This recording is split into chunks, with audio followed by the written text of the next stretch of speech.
1. Two simple buttons are displayed, and each has a bound method which is called if it is clicked.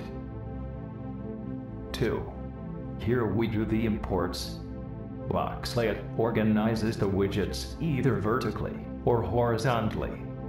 We use the app class and the button class, as in the first example. This example also uses the standard Python library time. 3. This is the overall structure of the program. The editor we are using here is Notepad++. The good thing about this editor is that you can collapse the code of the blocks, such as function definitions. We see that we have two classes. The class Hello World inherits from box layout. It has three functions, the constructor and the two binding functions called after each button is clicked. The second class, Hello World App, inherits from app and thus is our application class. It has the build function, whose sole function, as we will define, is to call the subclass box layout class, where we define the widgets and behavior. Line 31 tests for the case our program is run directly, that is, not imported. 4. The constructor of any class is called when an instance of the class is created. We will see that the instance is created from within the second class. Whenever a constructor is called, its super function, box layout, in this case, must be called with the same arguments. The arguments are stored in a Python dictionary structure. Line 13 creates a button btn1 with text of hello. In line 14, it binds the click on press to function hello. On line 15, the button is added to the box layout. Further widgets will be added horizontally, the default, as we did not define the orientation. Lines 17 through 19 do the same for the second button with text world and binding function world. Note, a function definition in Python does not have to have a return if nothing is returned. The way Python knows a function has ended is the indentation level changes. You may write return if you really want to.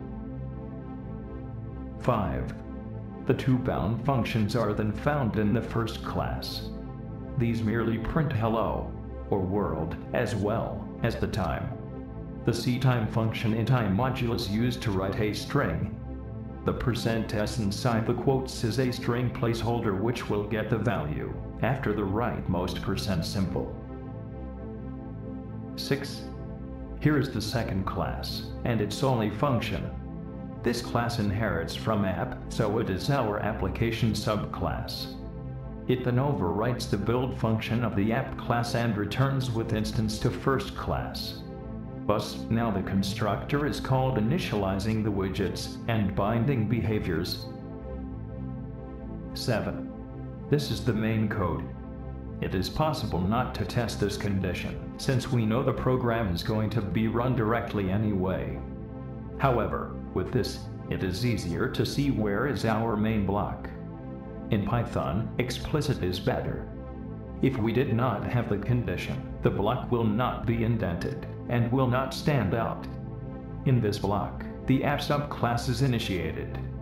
We do not use the constructor but the build function, which will be called at a little time after instance construction.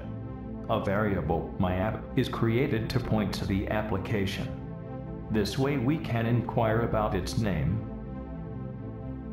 There are more application properties. Finally, you run the application with the run function. 8. If running inside idle, you can select Run menu, and then Run Module submenu. You will get two buttons filling the application window. Also, you can see 4 printouts after clicking on the buttons. 9. You can find additional information including the source code at pythonmobile.blogspot.com.